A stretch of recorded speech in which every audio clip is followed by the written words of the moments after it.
Right then, I'm going to talk to you about this idea of jazz Jenga.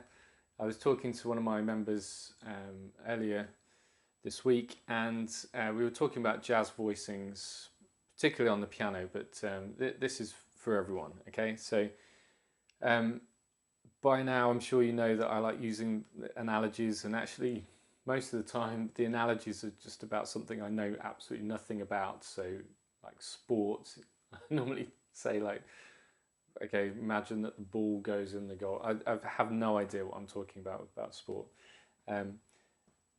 But in this example, I definitely know about Jenga. I happen to be Dartington College of Arts pub Jenga champion, year 2000. Thank you very much. So this is something I really know what I'm talking about. And I'm going to hopefully apply this to jazz piano voicings or jazz voicings in general. So let's get cracking. So I hope you've all played Jenga. If you haven't, you really need to play it. It's good fun. So the idea is that you have a stack of blocks, and then you take the blocks from the middle, and you take them out really carefully, and then you put them on top. Now we're going to do that with stacking voicings of jazz harmony. Okay. Now to start with, let's talk about this block here, which is just like the beginning stages. So this is before you start playing. This is how you set it up. And most people have had some sort of classical training or this sort of standard, this is what's out there kind of thing, in that you would stack notes on top of each other to form harmony, to form a chord. Okay, so let's start on C, and we're going to work out a C major chord. Okay, so C major 7. So in order to do that, what most people would do is stack thirds on top of each other.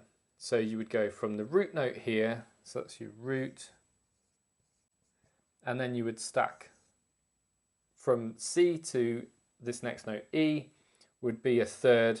In fact, it's a major third, so let's put third.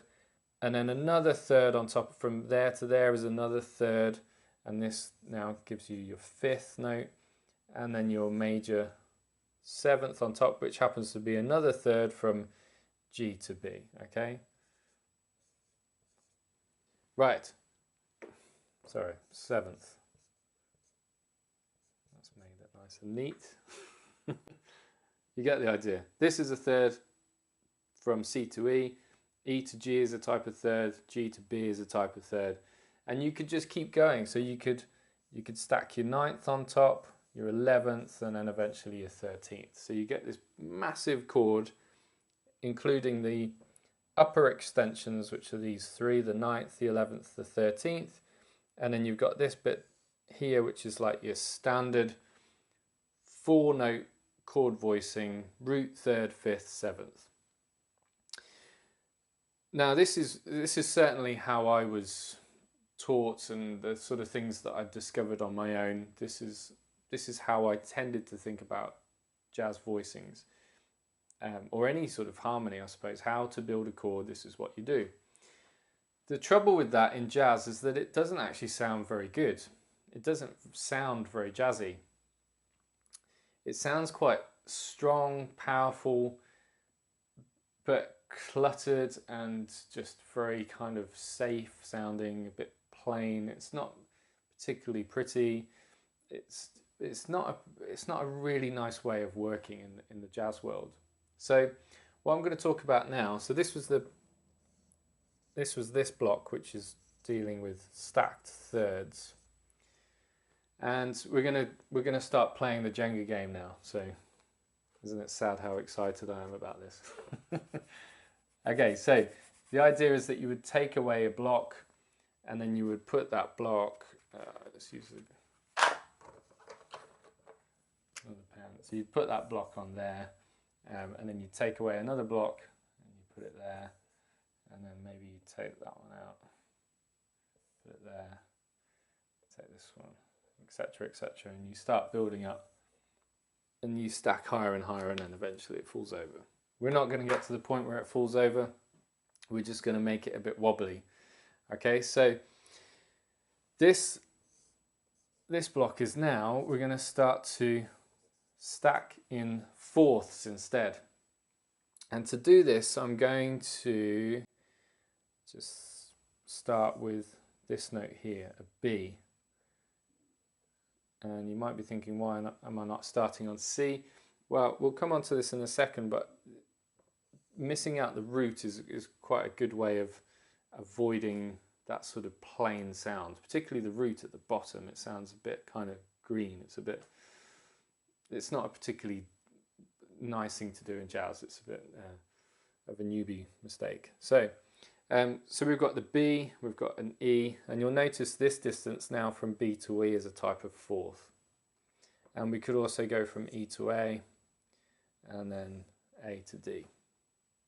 Okay, so now what we've got is a stacked fourth, or stacked fourths voicing of C major. So the chord is actually the same because we have a major third here, and we have the seventh, and this is why I put the B at the bottom, just so that it works really nicely with this stacked fourths idea.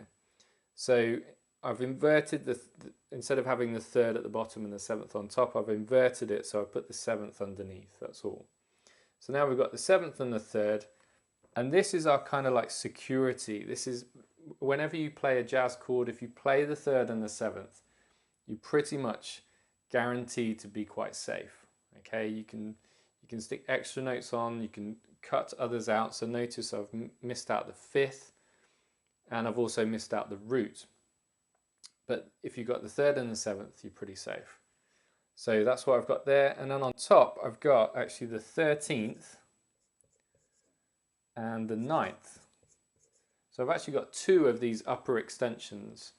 And that just helps it to sound really pretty. Okay, anytime you put in upper extensions, it's going to change the sound of the chord. It's probably going to make it sound jazzier or more expanded, extended, hence the word upper extensions. And it will sound really pretty. I mean, it can sound quite tense as well sometimes, but usually it sort of adds an extra kind of flavor to the chord. And so this one I've got two, the 13th and the 9th, and it's if you played that on the piano, hopefully you'd think that that sounds pretty jazzy, pretty nice. Whereas if you tried to play this one, first of all you'd have to play with two hands, and it would just sound a bit messy. It would sound really kind of clunky and a bit dull. Okay, so this is what I'm saying is far more jazz. It's much cooler. It's a little bit more wobbly, unstable, but actually in jazz that's what you want. Okay, so hopefully you get this analogy of the Jenga blocks. The real point is you can stack traditionally using thirds for any sort of harmony, and then you can also stack with fourths, and this is a much more modern jazzy sound. Okay, if you've got any questions, leave some comments below. I hope that all makes sense, and I will see you again soon.